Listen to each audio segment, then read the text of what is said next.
Tahukah kamu ini adalah Jakarta 52 tahun yang lalu, tepatnya pada tahun 1971. Kondisi lalu lintas di kota Jakarta ternyata sudah padat sejak saat itu, dan becak masih diperbolehkan beroperasi di pusat Jakarta. Suasana kuno kota Jakarta sangat terasa jika dilihat pada saat ini. Pengangguran saat itu tampaknya lebih banyak daripada saat ini. Ditambah lagi tidak ada gadget pada masa itu, sehingga masyarakat sering berkumpul untuk menonton jika ada sesuatu yang baru. Jika kamu menjadi turis asing pada saat itu, kamu akan mendapat banyak tatapan kosong tanpa ekspresi dari orang-orang sepanjang waktu. Kondisi pemukiman warga pada saat itu terasa seperti bukan di Jakarta, melainkan seperti di pelosok kampung di Jawa. Pada saat itu komputer masih sangat langka sekali, dan mesin ketik hanya dimiliki oleh orang-orang tertentu. Kondisi angkutan umum juga masih seperti ini. Penumpang harus siap untuk mendorong oplet yang dinaikinya jika opletnya tiba-tiba mogok di tengah jalan. Bahkan harus siap basah-basahan jika hujan tiba-tiba datang. Apalagi menyalakan oplet saat itu perlu diengkel terlebih dahulu. Yang disebut oplet itu ternyata diambil dari kata Chevrolet. Pada saat itu, jika tiba waktu sholat, muadzin harus menaiki menara dahulu dan adzan tanpa menggunakan pengeras suara. Selain menggunakan angkutan seperti oplet, untuk menempuh perjalanan ke Jakarta, banyak masyarakat menempuh melalui Sungai Ciliwung dengan ketek bambunya. Perjalanan menuju kota Jakarta, tepatnya Kalibata, bisa memakan waktu hingga 2 hari menggunakan ketek ini. Saat malam hari mereka akan berhenti dan menginap di perkampungan yang dilalui. Pada saat itu anak-anak akan berlarian jika ada turis asing, apalagi menggunakan perahu karet, di mana tidak ada seorang pun di sana yang memilikinya. Mereka mengira Belanda kembali lagi. Sebenarnya saya penasaran bagaimana pendidikan pada saat itu. Apakah anak-anak ini mereka sekolah seperti anak-anak di zaman ini?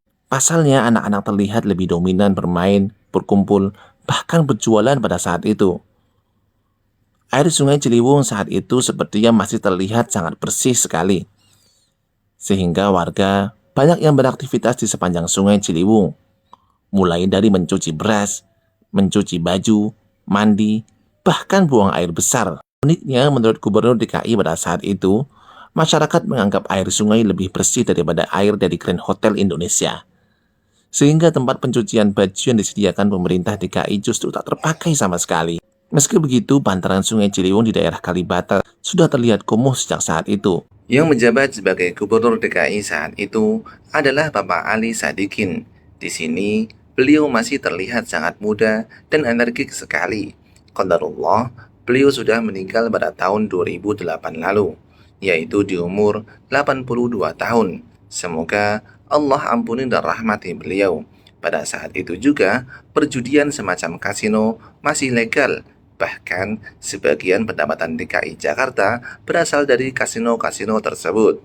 Saat itu juga, yang menjabat sebagai Kapolri adalah Bapak Hoegeng Iman Santoso, yang namanya disebut oleh Gus Dur sebagai polisi paling bersih di Indonesia. Qadarullahnya, beliau juga telah meninggal pada tahun 2004 lalu, yaitu di usia 83 tahun. Semoga Allah juga ampuni dan rahmati beliau. Itulah sepenggal kisah Jakarta 52 tahun yang lalu. Melihat kondisi tahun 1971 pada saat itu, saya berpikir ternyata zaman ini jauh lebih baik daripada saat itu.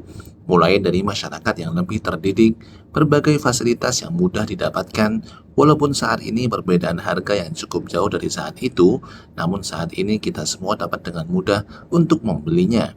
Meskipun saat itu tampaknya begitu primitif dan memprihatinkan, namun sepertinya ada satu perbedaan paling mencolok di mana pada masa itu jauh lebih baik daripada masa kini, yaitu kondisi udara saat itu jauh lebih baik daripada saat ini. Iya enggak?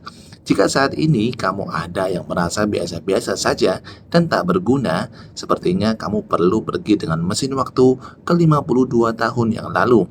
Dengan kondisimu dan pengetahuanmu saat ini, kamu mungkin akan menjadi orang yang paling cerdas dan keren di zaman itu.